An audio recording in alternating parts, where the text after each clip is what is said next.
That's it. Can you hear me now? I can hear you now, you know. Tell us Grand, grand. what you've been missing, Listowel. Seeing the pictures there alone makes me feel nostalgic. But then listening to Francis and listening to yourself and bringing, and Paddy Regan, I see him is there as well. Another stalwart of Writers' Week as well. And the late night sessions in the Listowel Arms or in John B's sometimes. We had some great sessions there. And I really enjoyed Francis earlier. And I loved her doing Neil Brosnan's Oh, song me too. Trampoline Ball. Yeah, that was Neil great. is, is a character who I would say has probably shortened my life by about 5 years. Every time that you go drinking with him, it's just like you're wiped out. So Yeah. my one health warning would be: yes, come to Listowel, yes, come to Writers' Week, have a really good time. Do not go drinking with Neil Brosnan. It's just a disaster. But Yeah, yeah, it's a beautiful song. I was there when he did it. I think certainly for the first time in Writers' Week. yeah, It's blew us all away, and Francis did an absolutely fantastic version of it, as absolutely. always. And Dominic, I have some great news for you, and that is that Listowel Writers Week is going to happen in cyberspace at the Right, usual time. And then grand. hopefully at the end of the year, we're going to have a big flacule Yeah, with the freedom. So we're going to have two this year to miss out no, because we missed out a bit last year. So yeah, sign up, sign yeah, up. definitely. I think something towards the end of the year, and particularly because a lot of the likes of Keens and all, and the Arms that have always been very good to us in Writers' Week, they probably missed out on a lot from last year and this year, and then the year trade. And if we can bring a handful of people in, or a good crowd of people, and have a good few sessions in those pubs, I think a lot of the Writers' Week regulars will be up for that, definitely. So Perfect. Right, yeah, I'm going to let you off because we've a grand. huge lineup. So yeah, Right, oh, right, okay. I'll get on with it then. This is a poem called "The Talk of the Country." Well, it's something that happened about the turn of the year. I'd stopped working on the country and I'd sold the John Deere. Now, the cash in my back pocket, a hole began to burn, and I was fairly sure it would not appear in an income tax return.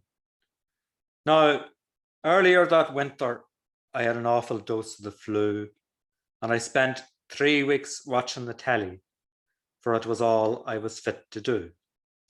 I watched Dragon's Den and The Apprentice for hour after hour, till I was convinced that I could be an entrepreneur. So I put the word around Donnelly's to come woman or come man, and they could be my business partner. All they needed was a plan that would make a bit of money, and then I surely would invest. And once I'd cleared my initial stake, we go 50-50 on the rest.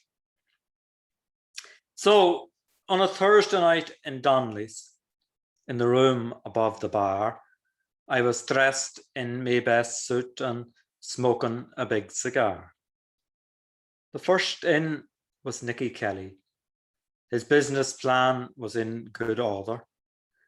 It involved moving cattle back and forth across the border and claiming the government subsidies in both jurisdictions.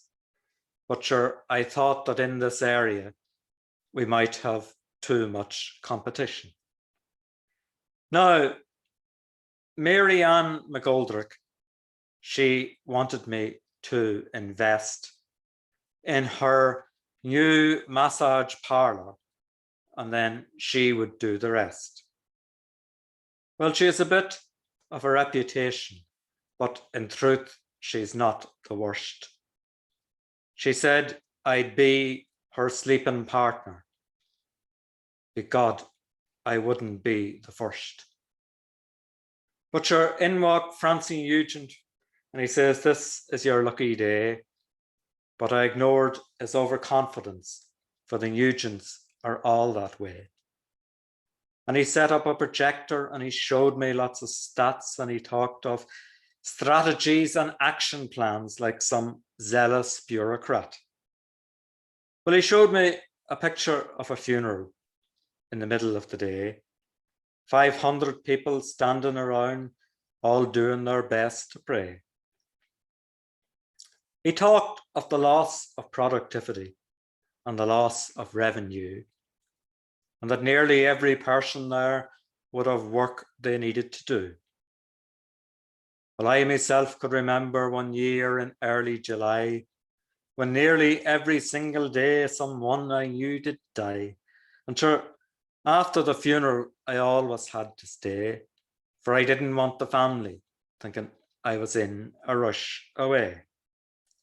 So with 80 acres of silage still before the knife to fall, I was eating soup and sandwiches in the local parish hall.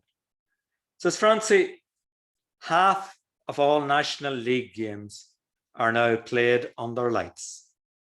Isn't it time that we got with the times and started having funerals at night? Now, I paused for dramatic effect, like the dragons do on TV. And then I says that your idea seems very good to me. So we bought an old set of floodlights from the Madden Football Club, and we put up advertisements in the hospitals and pubs. Well, eventually we got a client.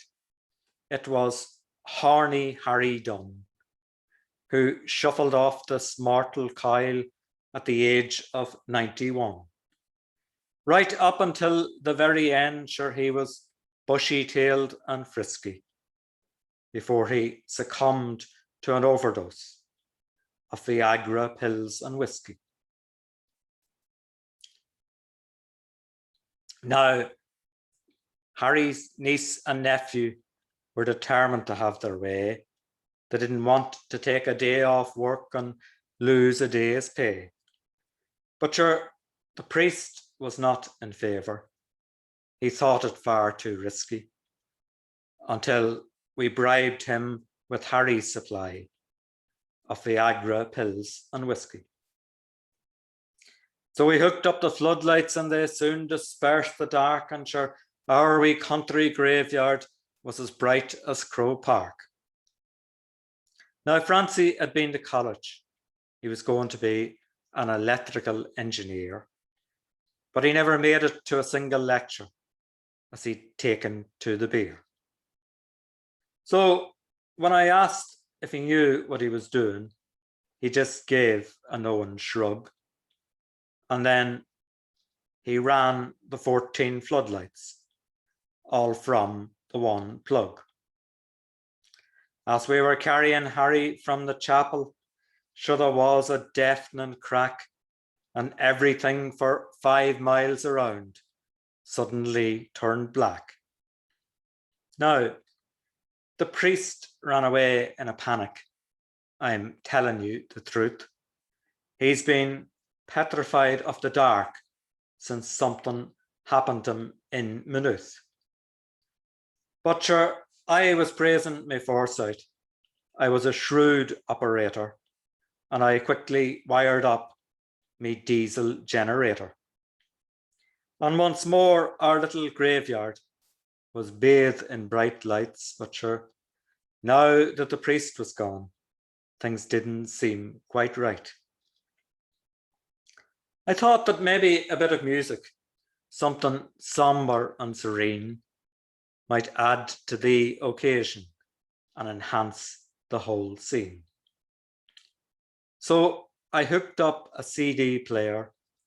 Some people started praying, and soon the graveyard filled to the sound of Finbar Furies playing.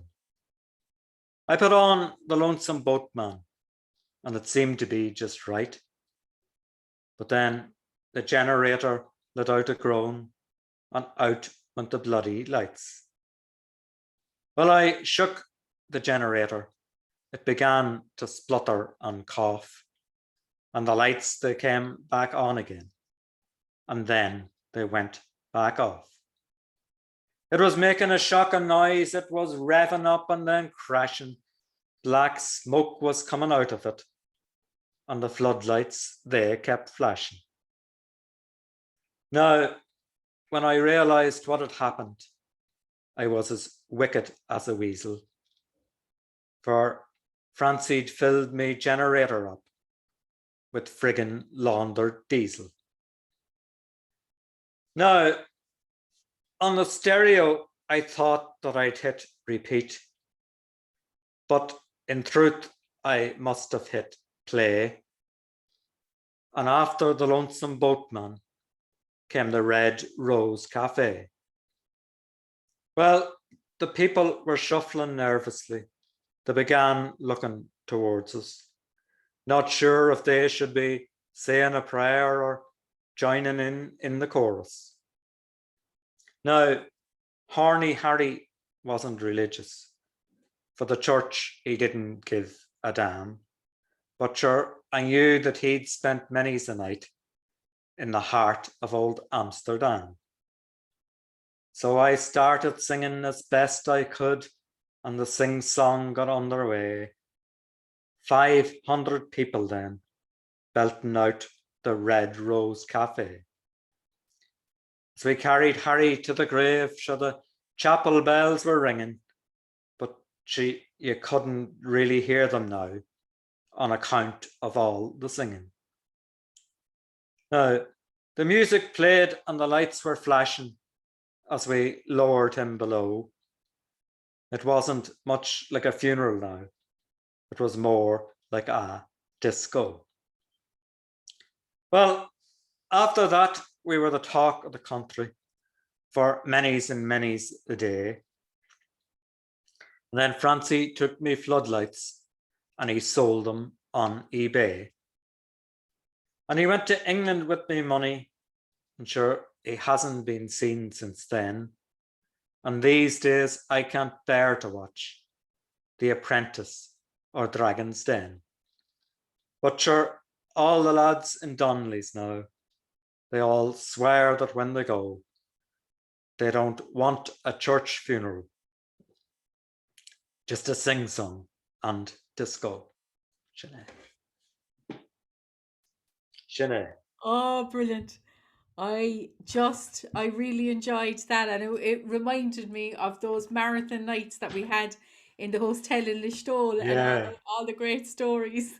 absolutely. Yeah, I love the observation. And I suppose that's another thing about Listowel.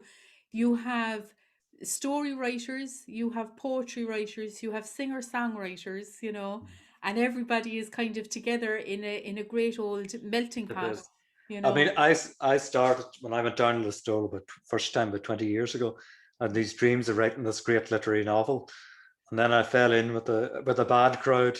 As the song goes, I fell in with a bad crowd and laughed and drank with them, and it was all downhill after that. So the likes of Oh, Patsy and Francis and that's Paddy it. Regan and people like that, they led me astray, and That I'll and never look, forgive them, to be honest with we will be leading you astray. you. Good, But for good now, stuff. I'm leaving you